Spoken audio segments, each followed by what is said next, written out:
اے کربلا کی خاک، تو اس احسان کو نہ بھول، لیٹی ہے تجھ پہ لاش جگر گوشائے رسول۔ محترم ناظرین گرامی، السلام علیکم۔ آج خانوادہ نبوت کے چشم و چراغ حضرت مسلم رضی اللہ تعالی عنہ کے مقدس خون سے کوفے کی سرزمین سرخ ہو گئی تھی، اور نبی کے خیر مقدم کے لیے آنکھوں کا فرش بچھانے والے ان کی تڑپتی لاش کے سامنے مسکرا رہے تھے۔ اچانک رات کے سناٹے میں ابن زیاد کا ایک منادی اعلان کرتا ہے کہ مسلم کے دونوں بچے جو ان کے ہمراہ تھے کوفہ ہی میں ہیں۔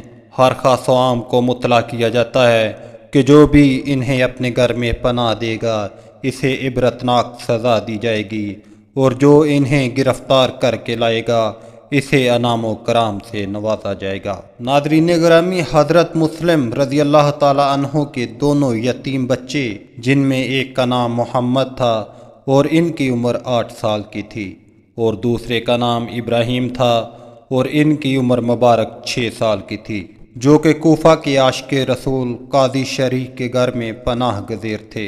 ابن زیاد کی جانب سے یہ اعلان سن کر قاضی صاحب کا کلیجہ ہل گیا۔ حضرت مسلم کے جگر گوشوں کا دردناک انجام نگاہوں کے سامنے ناچنے لگا۔ دیر تک کسی فکر میں رہے کہ کس طرح انہیں ظالموں کے خونی ہاتھوں سے بچایا جائے۔ کافی غور و فکر کے بعد صورت سمجھ میں آ گئی کہ راتوں رات بچوں کو کوفہ کے باہر منتقل کر دیا جائے۔ اضطراب کی حالت میں اپنے بیٹے اسد کو آواز دی اور بیٹے سے فرمایا، نہایت احتیاط کے ساتھ کسی محفوظ راستے سے بچوں کو شہر پناہ کے باہر پہنچا دو۔ آج رات باب الاراکین سے مدینہ کی طرف ایک قافلہ جانے والا ہے، انہیں کسی طرح ان کے ساتھ لگا دو، تاکید کر دو کہ بچوں کو بحفاظت مدینہ منورہ پہنچا دے۔ قاضی کا بیٹا اسد جب ان بچوں کو لے کر باب الاراکین پہنچا تو معلوم ہوا کہ قافلہ تھوڑی دیر پہلے چلا گیا۔ وہ بچوں کو لے کر اس راہ پر تیزی سے چلا، کچھ دور چلا اور قافلہ کی گرد نظر آنے لگی، تو بچوں کو گرد دکھا کر کہا، دیکھو وہ قافلہ کی گرد نظر آ رہی ہے، تم لوگ جلدی سے جا کر اس میں مل جاؤ، میں واپس جاتا ہوں۔ اسد واپس آ گیا اور بچے تیزی کے ساتھ چلنے لگے، مگر تھوڑی دیر بعد گرد غائب ہو گئی اور انہیں قافلہ نہ ملا۔ ننھے بچے عالم تنہائی میں انتہائی پریشانی کا شکار ہو کر آپس میں گلے مل کر رونے لگے اور نازوں سے پالنے والے ماں باپ کا نام لے کر جان کو کھونے لگے۔ ادھر ابن زیاد کا اعلان سن کر مال و زر کی ہوس رکھنے والے سپاہی بچوں کی تلاش میں نکلے ہوئے تھے۔ تھوڑی دیر بعد انہوں نے بچوں کو پا لیا اور پکڑ کر ابن زیاد کے پاس پہنچا دیا، اور اس نے حکم دیا کہ ان بچوں کو اس وقت تک جیل میں رکھا جائے جب تک میں ان کے متعلق یزید سے نہ پوچھ لوں کہ ان کے ساتھ کیا سلوک کیا جائے۔ جیل کا داروغہ مشکور نامی ایک محب اہل بیت تھا، اسے بچوں کی بے کسی پر بہت ترس آیا۔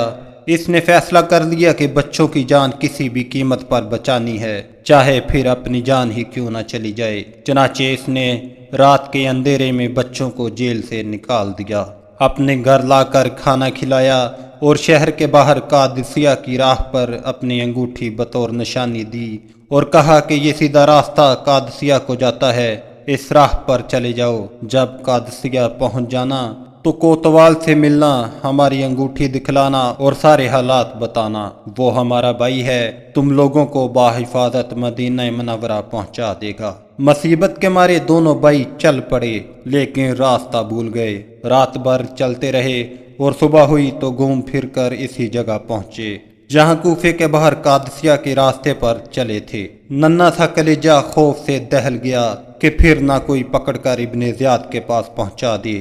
قریب ہی ایک کھوکھلا درخت نظر آیا، وہیں ایک چشمہ بھی بہتا نظر آیا۔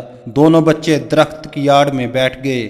تھوڑی دیر بعد ایک لونڈی پانی بھرنے آئی، اور جب ان بچوں کو اس طرح چھپے ہوئے بیٹھے دیکھا تو قریب آئی اور ان کا حسن و جمال اور شان و شہزادگی دیکھ کر کہا، شہزادو تم لوگ کون ہو اور یہاں کیسے چھپے بیٹھے ہو؟ انہوں نے کہا، ہم یتیم، بے کس اور ستم رسیدہ اور راہ بھٹکے ہوئے مسافر ہیں۔ لونڈی نے کہا، میں گمان کرتی ہوں کہ تم دونوں حضرت مسلم بن عقیل کے فرزند ہو۔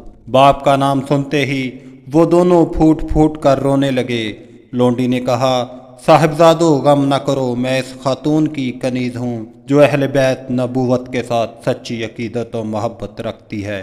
آؤ میرے ساتھ چلو، میں تمہیں اس کے پاس لے چلوں۔ دونوں صاحبزادے اس کے ساتھ ہو گئے۔ لونڈی نے ان کو اپنی ملکہ کے سامنے پیش کیا اور سارا واقعہ بیان کیا۔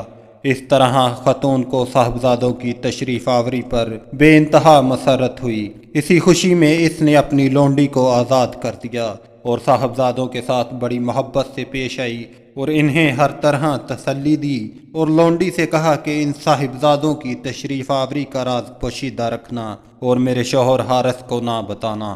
ادھر وہ نیک دل خاتون دن بھر دل و جان سے بچوں کی خدمت میں دلجوئی میں لگی رہی کہ پھر رات میں کھانا کھلا کر ان کو ایک الگ کمرے میں سلا کر واپس آ گئی کہ اس کا شوہر حارث ہانپتا کامتا ہوا باہر سے آیا۔ خاتون نے پوچھا، آج دن بھر آپ کہاں رہے؟ حارث نے کہا، دروگا جیل مشکور نے مسلم بن عقیل کے بچوں کو رہا کر دیا ہے اور امیر عبید اللہ ابن زیاد نے اعلان کیا ہے کہ جو شخص ان کو پکڑ کر لائے گا ان کی خبر دے گا، اس کو بہت سا مال اور انعام و کرام دیا جائے گا۔ میں انہی بچوں کی تلاش میں دن بھر پریشان رہا اور اتنی زیادہ باغ دوڑ کی کہ میرا گھوڑا مر گیا اور مجھے پیدل ان کی تلاش میں چلنا پڑا، اس لیے تھکاوٹ سے چور چور ہو گیا۔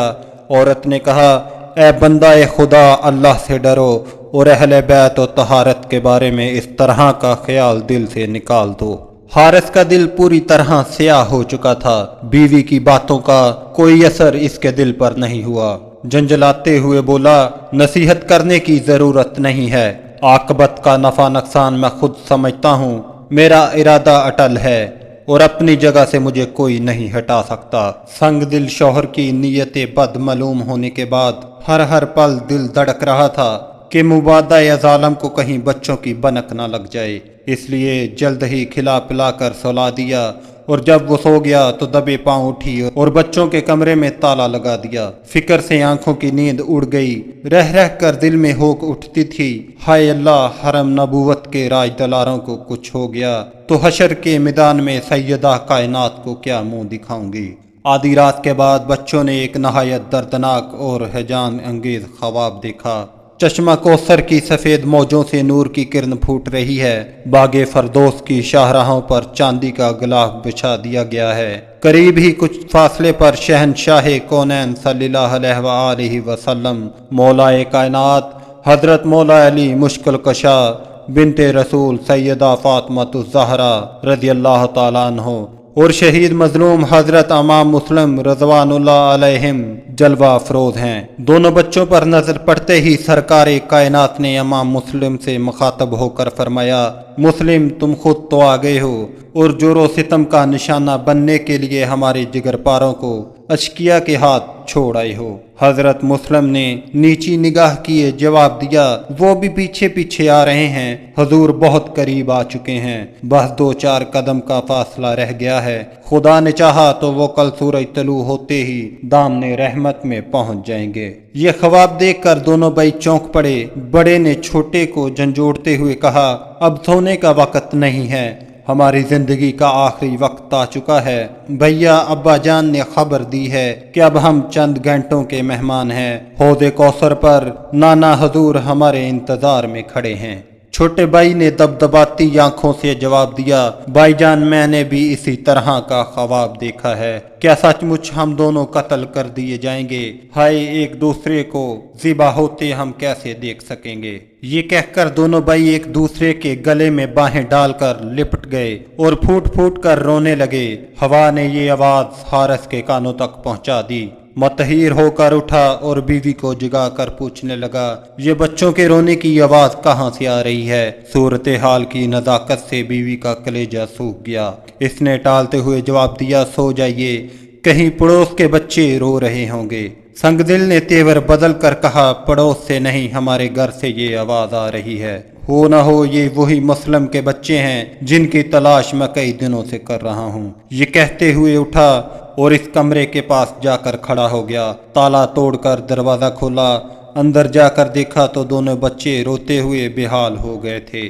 کرخت لہجے میں دریافت کیا، تم کون ہو؟ اچانک اس اجنبی آواز پر بچے سہم گئے، لیکن چونکہ اس گھر کو دارالامان سمجھے ہوئے تھے اس لیے صاف کہہ دیا کہ ہم مسلم بن عقیل کے یتیم بچے ہیں۔ ظالم یہ سنتے ہی غصے سے بے قابو ہو گیا اور نہایت بے رحمی کے ساتھ ان ننھے بچوں کے رخساروں پر تماچے مارنے لگا۔ شدت و کرب سے دونوں بھائی بلبلا اٹھے۔ بے تحاشا بیوی دوڑتی ہوئی آئی اور یہ کہتی ہوئی درمیان میں حائل ہو گئی، اے ظالم، یہ کیا کر رہا ہے؟ یہ فاطمہ کے راج دلارے ہیں، ان کی چاند جیسی صورتوں پر ترس کھا۔ پھر ممتا کی جوک میں اٹھی اور اس کے قدموں پر اپنا سر پٹکنے لگی، لے میرا سر کچل کر اپنے ہوس کی آگ بجھا لے، لیکن فاطمہ کے جگر پاروں کو بخش دے۔ غصے میں چور سنگدل ظالم شوہر نے اسے اتنے زور سے ٹھوکر ماری کہ وہ پتھر کے ایک ستون سے ٹکرا کر لہو لہان ہو گئی۔ صبح ہوتے ہی ظالم نے تلوار اٹھائی، زہر میں بجھا ہوا خنجر سنبھالا اور خونخوار درندے کی طرح کمرے کی طرف بڑھا۔ نیک بخت بیوی نے دوڑ کر پیچھے سے اس کی کمر تھام لی۔ حارث نے اسے زور کا جھٹکا دیا کہ اس کا سر ایک دیوار سے ٹکرا گیا۔ وہ آہ کر کے زمین پر گری۔ بیوی کو زخمی کرنے کے بعد جب وہ کمرے میں داخل ہوا تو ہاتھ میں ننگی تلوار اور چمکتا ہوا خنجر دے کر دونوں بچے کانپ اٹھے۔ بدبخت نے آگے بڑھ کر دونوں بھائیوں کی زلفیں پکڑی اور نہایت بے دردی کے ساتھ گھسیٹتا ہوا باہر لایا۔ تکلیف سے دونوں بھائی تل ملا اٹھے، لیکن ظالم حارث کو ترس نہ آیا۔ سامان کی طرح ایک کھچر پر لاد کر دریائے فرات کی طرف چل پڑا اور جب اس کے کنارے پر پہنچا تو انہیں کھچر سے اتارا، مشقیں کھولی اور سامنے کھڑا کیا۔ پھر میان سے تلوار نکالا ہی تھا کہ اتنے میں اس کی بیوی ہامتی کانپتی آئی اور آتے ہی اس نے اپنے شوہر کو پکڑ لیا اور خوشامد کرتے ہوئے بولی، خدا کے لیے اب بھی مان جاؤ اور اہل بیت رسالت کے خون سے اپنا ہاتھ رنگین نہ کرو۔ حارث پر شیطان پوری طرح سوار تھا۔ ظالم نے بیوی پر ایسا وار کیا کہ وہ زخمی ہو کر گری اور تڑپنے لگی۔ یہ دردناک منظر دیکھ کر بچے سہم گئے۔ اب سیاہ بخت جلاد اپنی خون آلود تلوار لے کر بچوں کی طرف بڑھا۔ چھوٹے بھائی پر وار کرنا چاہا کہ بڑا بھائی چیخ پڑا، خدا را پہلے مجھے ذبح کر، جان سے زیادہ عزیز بھائی کی تڑپتی ہوئی لاش میں نہیں دیکھ سکوں گا۔ چھوٹے بھائی نے سر جھکاتے ہوئے خوشامد کی، بڑے بھائی کے قتل کا منظر مجھ سے ہرگز نہیں دیکھا جا سکے گا، خدا را پہلے میرا سر قلم کرو۔ ظالم حارث کی تلوار چمکی، دو ننھی چیخیں بلند ہوئی اور یتیم بچوں کے کٹے ہوئے سر خون میں تڑپنے لگے۔ انا للہ و انا الیہ راجعون۔